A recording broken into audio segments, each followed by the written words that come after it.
ক্ষমতার দাপট, সাধারণ মানুষের জমি দখল, দেবোত্তর সম্পত্তি জালিয়াতি এবং টাকা ফেরত চাইতেই কপালে বন্দুকের নল। নবগ্রামের তৃণমূল বিধায়ক কানাই চন্দ্র মণ্ডল এবং তাঁর সাগরেদদের বিরুদ্ধে ফের উঠল কোটি কোটি টাকার আর্থিক জালিয়াতি ও প্রাণনাশের হুমকির চাঞ্চল্যকর অভিযোগ। অভিযোগের পর অভিযোগ জমা হলেও এতদিন এলাকা জুড়ে শুধুই চলত তাঁর ভয় আর ত্রাসের রাজত্ব। এলাকাবাসীর একাংশের দীর্ঘদিনের ক্ষোভ, বিধায়ক পদকে সির্ফ নিজের সম্পত্তি বৃদ্ধির হাতিয়ার হিসেবে ব্যবহার করেছেন কানাই মণ্ডল। দেবোত্তর সম্পত্তি থেকে শুরু করে সরকারি জায়গা জালিয়াতি করে সাধারণ মানুষ ও ব্যবসায়ীদের কাছে বিক্রি করাই ছিল তার মূল কারবার।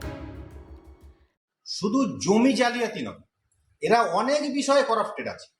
এই নবগ্রামটাকে শেষ করার মাস্টার মাইন্ড হচ্ছেন ইনারা। রাজু তো স্বচ্ছ হয়ে বললেন যদি অন্যায় করে থাকে তাহলে সাজা পাবে, সে সাজা আমাদের মুখ্যমন্ত্রী ব্যবস্থা করবে। আমি চাইছি অন্যায় যারা করেছে তারা সাজা পাক এবং সাজাটা এমন দৃষ্টান্তমূলক সাজা হোক যাতে এই 2 নম্বরই করার সাহস না পায়। পেট্রোল পাম্প খোলার প্রতিশ্রুতি দিয়ে বকুল হালদার নামের এক ব্যবসায়ীর কাছ থেকে কোটি টাকার দেবোত্তর সম্পত্তি বিক্রির নামে প্রতারণা করা হয়। টাকা লেনদেন হয় 2টি অ্যাকাউন্টে। তৃণমূলের নবগ্রামের সভাপতি গোলাম কবির মিয়া ওরফে রাজু শেখের অ্যাকাউন্টে 20 লক্ষ টাকা এবং তৃণমূল নেতা সঞ্জিত মার্জিতের অ্যাকাউন্টে 30 লক্ষ টাকা। সরাসরি বিধায়ক কানাই মণ্ডলের হাতে পৌঁছয় লক্ষাধিক টাকা। জমিটি আসলে দেবোত্তর সম্পত্তি। এই সত্য প্রকাশ্যে আসতেই বাকি টাকা দিতে অস্বীকার করেন ব্যবসায়ী বকুল হালদার। নিজের দেওয়া টাকা ফেরত চাইতে গেলেই নেমে আসে প্রাণনাশের হুমকি।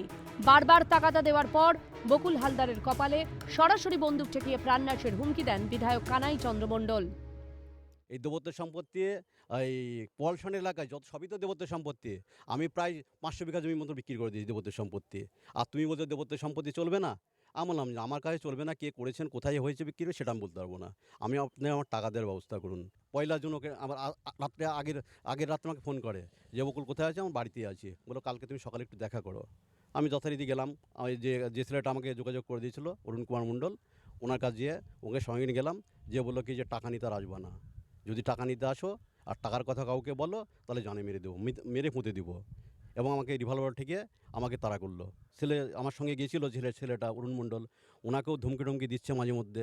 বলছে তুই আমাদের নামে অভিযোগ করলে, তার পারলে তোকে দেখে নেবো করে নবগ্রাম থানায় এফআইআর করলাম। এফআইআর করার পরে দেখে যে কোনো খোঁজখবর নেই। তারপরে আমি লাস্ট আবার কী বললাম, এসপি অফিসে, আমাদের সার্কেল সিআই অফিসে, এসডিওপি অফিসে সব জায়গাতে অভিযোগ করেছে। এই যখন আমি এটা শুনলাম যে মাথাতে রাইট সাইডে ওনাকে পিস্তল ঠেকিয়ে বলছে যে জান চাই না টাকা চাই সেটা বলো, এইটা এসে ও মানে খাওয়া দাওয়া করছে না এবং ভীষণ টেনশন। আমি যে বাবা এত বড় কথা, তাহলে আমি তোকে সত্যি কথা বলতে আমি যেদিনকে শুনেছি তারপর থেকে ওকে বাড়ি থেকে বেরোতে দিচ্ছি না। যে দেখো টাকাটা যেভাবেই হোক আমরা চেষ্টা করছি আইনত পথে। এখন আমাদের সরকার যথেষ্ট সাহায্য করছেন চারিদিক থেকে, আমরা সরকারের কাছে ভীষণ আশাবাদী। আমরা চাই যে সরকার আমাদের এই প্রার্থনাটা, সরকারের কাছে পর্যন্ত আমাদের এই প্রার্থনা যাক এবং যেন টাকাটা আমরা সুস্থভাবে পাই এবং আমার স্বামী যেন সুস্থ জীবনযাপন করতে পারেন, কারণ উনি একদম অস্বাভাবিকভাবে যেভাবে উনি থাকছেন বাড়িতে। ক্ষমতার দম্ভ এতটাই যে ঘটনাটি নিয়ে সিএনএর প্রতিনিধি ফোনে যোগাযোগ করার চেষ্টা করলে বিধায়ক তাঁকে অসভ্য ভাষায় গালিগালাজ করেন। আমার জানা নাই। আপনার জানা নেই? সাংবাদিকরা বলতে পারবে, আমার জানা নেই। না, আমাদের কাছে তো সেই কপিটা আছে, সেটাই বলছি আপনাকে। বলুন। আমাদের কাছে সাংবাদিকরা বলতে পারবে। সাংবাদিকদের কাজ হচ্ছে সংবাদ সংগ্রহ করা। ওরা না, বলতে কেউ পারবে। যদি অ্যাকাউন্টে টাকা দেয় সেটা তো প্রুফ থাকে। আমার কোনো ওই ব্যাপারে আমার জানা নাই এবং আমার ওই আপনার ব্যাপারে বাড়ি গেলে জানা নাই। আপনি ওনাদেরকে হ্যারাসমেন্ট করে ওই মারধর ব্যাপারে করে বের জানা করে নাই। দেন। না, আপনার বাড়ি গেছে আপনি জানেন না? নবগ্রামে কানাই মণ্ডলের এই দাদাগিরি নতুন নয়। এর আগেও সাধারণ মানুষের জমি বাড়ি দখল করা এবং সরকারি বিভিন্ন প্রকল্পের টাকা নিজের পকেটে পুরে নেওয়ার অসংখ্য অভিযোগ উঠেছে। কেউ মুখ খুললেই তার বাড়িতে ভাঙচুর চালানো হতো এবং পরিবারকে প্রাণে মেরে ফেলার হুমকি দেওয়া হতো। ফলে বিধায়কের আতঙ্কে দিন কাটাতেন স্থানীয় বাসিন্দারা। বিধায়ক দিলীপ সাহা বলেন, রাজ্যে আইনের শাসন প্রতিষ্ঠিত হয়েছে, তাই ভরসা সব দুর্নীতিবাজদের শাস্তি হবে। মানবিক মুখ্যমন্ত্রী তিনি বরংবাং বলছেন যে আইনের শাসন করার জন্য তিনি একটা আইন তৈরি করেছেন, বিধানসভায় পাসও হয়েছে এবং রাজ্যপাল তিনি ওটা স্বাক্ষর করেছেন। আজকে আইনটা বলবৎ হয়েছে। অন্যায় আমরা বরদাস্ত আমরা করব না। অভিযোগ তো একাধিক অভিযোগ ওনার নামে জমা হয়েছে, একাধিক অভিযোগ।